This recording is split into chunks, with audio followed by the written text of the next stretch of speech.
비둘기를 내보냈을 때 조금 낮춰줘요.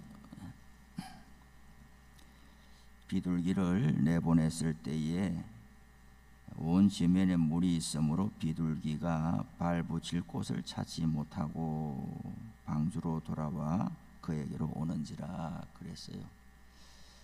물이 가득하니까 비둘기가 발붙일 곳을 찾지 못했다 그랬어요.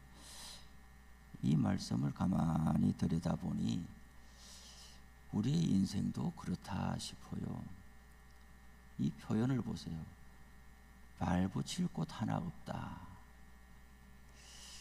우리는 태어나서 그 고향에서 자라서 그 고향에서 일생을 살고 죽는 사람이 몇 사람 될까요? 우리 장로님은 토박이네요.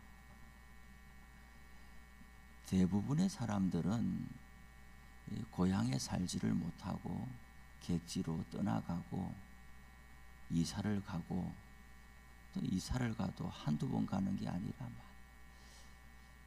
제가 만났던 권사님은 이사를 20몇 번을 갔다 하더라고요. 거의 제가 그 권사님을 만났을 때 나이가 한 60이 채 안 됐었거든요. 그랬는데 결혼하고 이사를 20몇 번을 갔다는 거예요. 그럼 애를 셋이나 낳고 그렇게 살았는데 거의 1년에 한 번, 2년에 한 번씩 이사를 갔다는 거예요. 이사를 왜 그렇게 자주 갈까요? 있을 곳이 못 되니까 이사를 가는 거 아니겠어요? 주인이 자리를 비워달라고 하든지 또 직장이 어떻게 옮겨졌든지 또 회사에서 나가라고 했든지 어쨌든 부동산 투기하지 않는 이상은 내가 한 곳에 오면은 오래오래 살고 싶은데 계속 이사를 가야 된다는 것은 뭔가 어려움이 있기 때문에 이사를 가는 거고 발붙일 곳을 찾지 못한다. 우리 인생이 사실은 그런 거예요. 성경도 보면 우리의 인생을 나그네 인생이다 그랬어요. 그런데 그 나그네가 정처 없이 떠도는 나그네가 아니라 저 본향을 향해서 가는 나그네다 그랬죠. 어찌 보면 이것이 인간적으로 보면은 상당히 고단하고 괴로운 것 같지만은 우리가 한 곳에 오래오래 정착하다 보면은 우리의 마음이 안주하기가 쉬워요. 신앙생활이 뭔가 걱정이 없고 여기가 좋사오니 하면은 우리는 넘어지기가 쉽단 말이에요. 긴장감이 있어야 신앙생활이 잘 돼요. 텐션이 있어야 되죠. 아무런 긴장감이 없으면 사람이 늘어지게 돼 있거든요. 지금 교회에 잘 안 나오시는 분들이 있잖아요. 신앙생활 잘 안 하시는 분들. 왜 그럴까요? 긴장감이 없기 때문이에요. 발붙일 곳이 없는 것이 아니라 발붙일 곳이 너무 많기 때문에 교회 안 나오는 거예요. 주일날에도 갈 데가 너무 많으니까 안 나오는 거예요. 코로나 시기를 지나오셨죠. 코로나 시기에 거리두기 때문에 교회가 문을 닫습니다. 얼씨구 잘 됐다. 갈 데 많은데 교회가 오지 말라고 하니 여기도 가고 저기도 가고 사방에 놀러 다니고 그런 사람도 있을지 몰라요. 캠핑 도구 싸가지고 산에 가고 들에 가고 그랬을지도 모르죠. 그러나 제가 있던 데서는 어떤 교인들은 말이죠.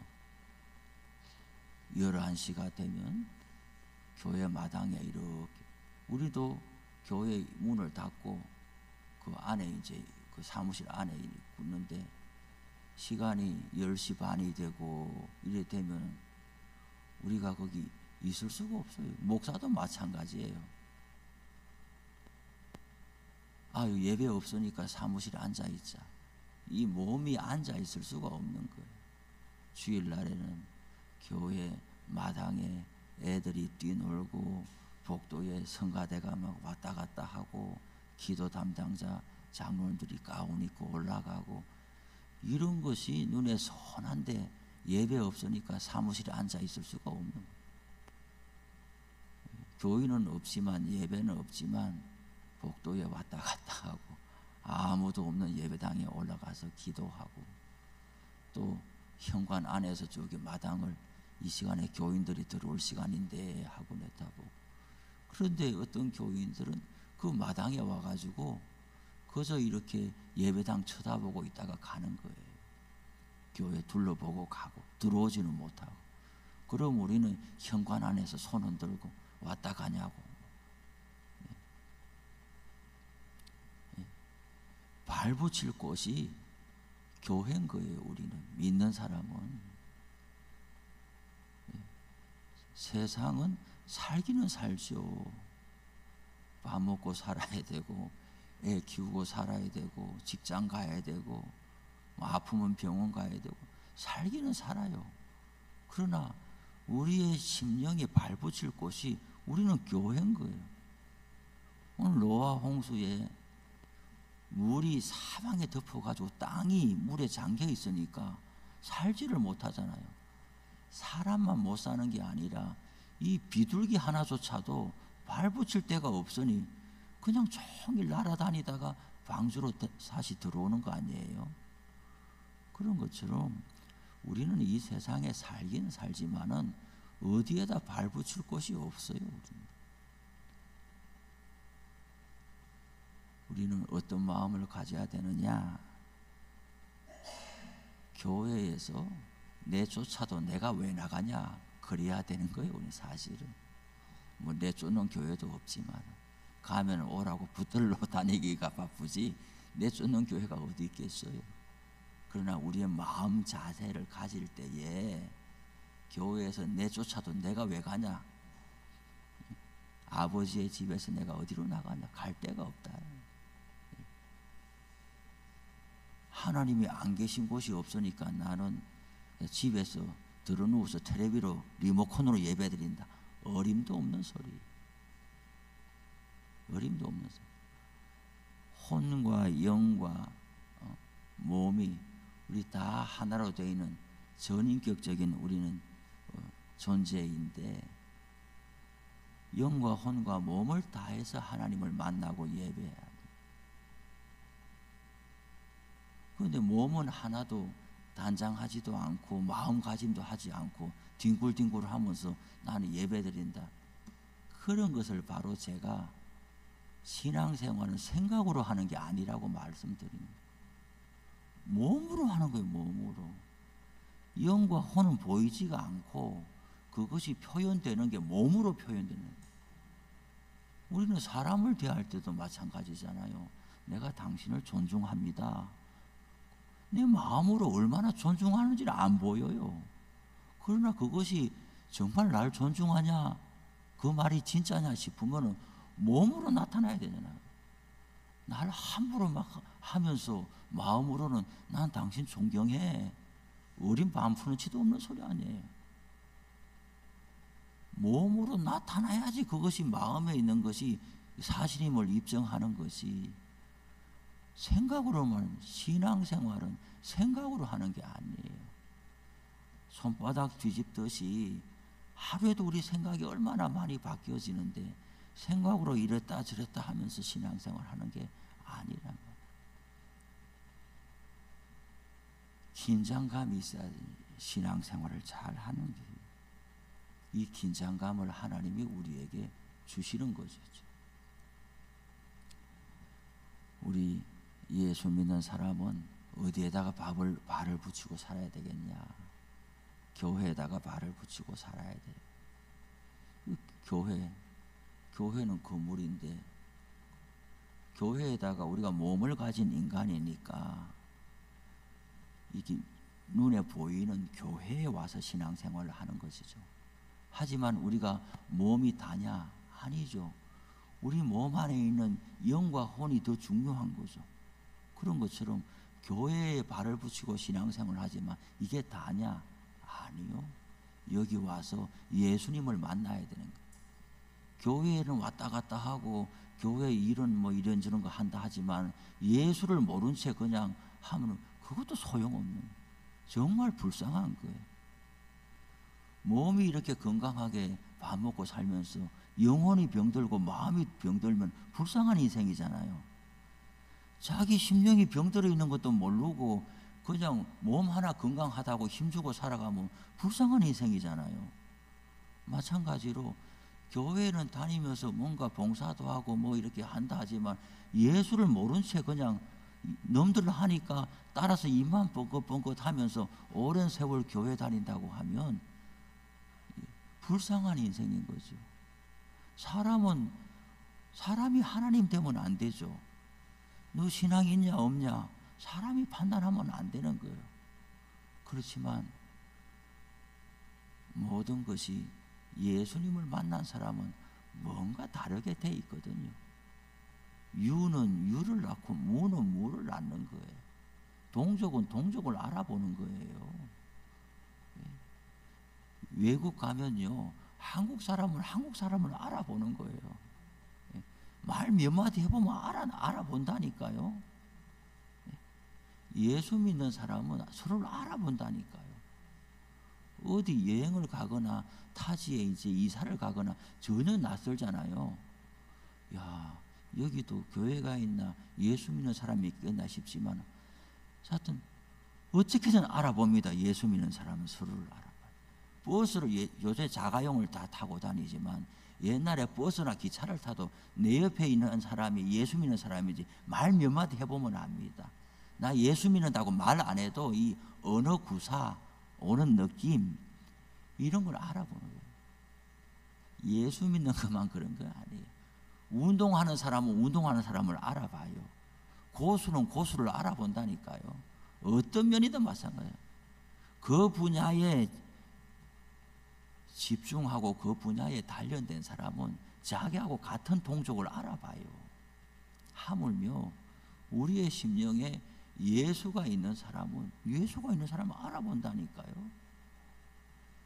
그런데 이제 서로 간에 상처받고 실족하니까 뭐 그래 말하면 안 되는 거죠. 그러나 마음으로 우리가 하나님 앞에 기도를 해드리고 기도를 올려드리고 불쌍한 인생이라고 이렇게 하나님께 올려드리죠. 교회에는 나오지만은 예수 모르고 이번 예수 이야기하지만 그 삶의 인격으로 예수를 만나지 못한 채 교회에 나와서 세월 보내는 사람들은 위에서 기도해 줘야 되는 거예요. 좋은 게 다 좋은 게 아니에요. 좋은 게 다 좋은 게 아니에요. 이 사람이 병든 게 틀림없는데 좋은 게 좋다고 해서 밥 먹고 교제하고 뭐 시간 보내고 알면서 그걸 말 안 해주면 나쁜 사람인 거예요. 사실 자네 얼굴이 안 좋은데 병원에 좀 한번 가보지 말 안 해주고 얼굴이 노랗게 변해가는데도 오늘 낚시 가자, 오늘 아니면 등산 가자, 오늘 여행 가자, 나쁜 사람인 거죠. 아픈 줄을 알게 되었으면 병원에 좀 가보자 이렇게 권면해야 되는 거예요. 우리는 교회를 발붙이고 살아야 되고 교회에서 신앙생활을 하면서 예수님을 만나서 내 영혼의 인도함을 받아야 되는 거죠. 오늘 이 발붙일 곳을 찾지 못하고 이 한 말씀을 좀 보다가 보니까 그렇겠구나 싶습니다. 우리 인생을 교회에 발을 붙이고 예수님께 발을 붙이고 살아가야 되겠다. 그리고 20절부터 보니까 노아가 여호와께 제단을 쌓고 모든 정결한 짐승과 모든 정결한 새 중에서 제물을 취하여 번제로 제단을 드렸다 그랬어요. 노아가 방주에서 나와가지고 제일 먼저 한 일이 뭐예요? 제단을 쌓고 번제를 드렸다 했지만 이 번제는 헌신을 말하는 거지요. 자, 나와 보니까 사람이라고는 우리 8식구밖에 없는 거예요. 방주에서 이제 땅에 내려와 보니까 이 세상에 사람이라고는 우리 식구밖에 없어요. 짐승들을 다 이제 배에서 내려가지고 보냈겠지 어딘가로. 짐승은 저렇게 많은데 사람 우리 8명밖에 없는 거예요. 사람이 저렇게 생육하고 번성하는 게 하나님의 뜻인데 사람은 다 어디 가고 짐승만 남은 거예요. 우리 식구를 1년 10일 동안 방주에서 보호하시고 지켜주신 것도 감사하죠. 그런데 하나님이 죄를 심판해서 사람을 싹 멸절시킨 것을 내가 봤으니 무슨 마음을 가져야 되는 거예요? 남은 우리 식구는 하나님의 은혜로 이렇게 생존했지만은 나와 우리 8명과 우리의 자녀들이 앞으로 결혼해서 이제 번성하게 될 텐데 자손 만대까지 우리는 하나님을 잘 믿어서 지금 이 땅에 안 보이는 사람들과 같이 멸절당해서는 안 되겠다. 그런 마음을 가졌을 거 아니에요. 감사의 마음과 신앙의 결단의 마음을 가지고 제사를 드렸다고 봐요. 그리고 제물을 뭘 준비했냐? 모든 정결한 짐승과 정결한 새 중에서 제물도 정결한 것은 7쌍씩, 부정한 것은 2쌍씩 이렇게 방주에 넣었는데 그 중에서도 정결한 좋은 짐승 중에서 골라가지고 몸과 마음이 최상으로 제물을 준비해서 하나님께 올려드린 첫 제사를, 첫 예배를 우리는 이렇게 예배를 잘 드려야 됩니다. 이사를 가도 말이죠. 아유, 좋은 집에 이사 와서 너무 좋다. 집들이 하기 전에, 그래 저는 그래요. 우리 누님도 형님도 집 사서 이제 내 집 마련했다, 이사 간다, 너무 가족 카톡에 올리고 하면은 이사 간 날 저녁에 가족 예배 드리면 어때요?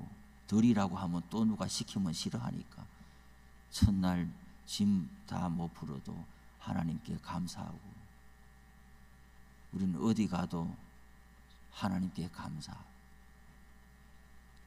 밥을 받아도 식기도 다 하잖아요. 식사하기도. 밥 먹는 게 뭐 큰 일도 아니지만은 밥이 있으면 뭐예요? 내가 밥 못 먹을 날이 올지도 모르는데. 우리 어르신들은 쌀떡에 쌀 비어 없어서 밥 못 해보신 적이 있을 수도 있죠. 저희도 밀가루, 국가에서 받은 밀가루로 한 달, 2달을 빵만 먹은 적이 있어요. 쌀이 없어가지고. 우리 할머니가 아버지는 술만 드시고 이렇게 막 가정을 돌아보지 않을 때 할머니가 아버지한테, 야, 쌀떡에 쌀은 비지 않도록 해야 된다. 아무리 양식이 없어도 그 다음날 모내기 그거 쌀은 남겨놔야 된다. 할머니가 신신당부했는데 아버지는 일도 안 하면서 다 먹었어요. 다. 일을 안 하고 먹기만 하니까 쌀이 어디 나가겠어요. 그 다음에 돼가지고 모짜리에 뭐가 없어가지고 남의 집에 얻으러 다니고 말이죠.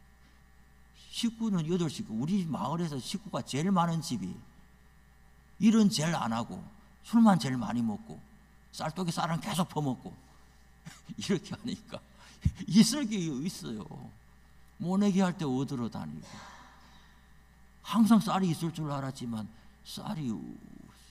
쌀떡이 얼마나 큰지, 제가 들어가도 제 키도 넘어요. 쌀떡이 얼마나 큰지 막 이렇게 퍼내야 되니까 영원토록 그 쌀이 있을 줄 알았죠. 거기에 맨날 술만 드시니까 그냥 곳간이 비어가는지도 모르고 그러시다가 나중에는 쌀이 없어가지고 국가에서 마루에다가 밀가루를 산더미 같이 재놓고 가마솥에다가 식구가 많으니까 밥솥에 빵을 줘도 될 일이 아니에요.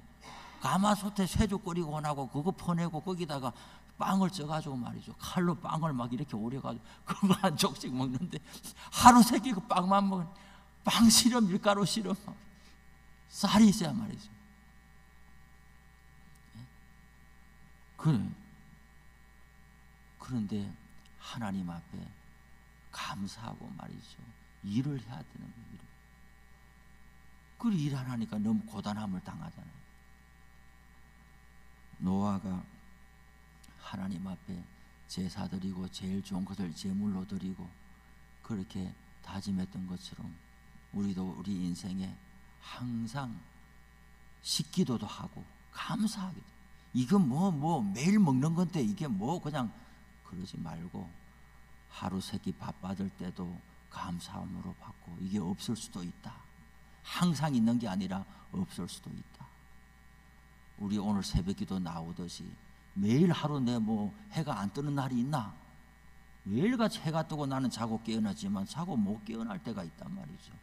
그러니 오늘 하루 새 날을 하루 밥그릇 새로 받을 때처럼 하루 한 날을 하나님 앞에 새로 받을 때에 감사함으로 받고 또 하루 시작하고 이렇게 제단을 쌓아가는 것이 하나님이 우리를 기뻐하시고 우리에게 은혜를 주시는 것이죠.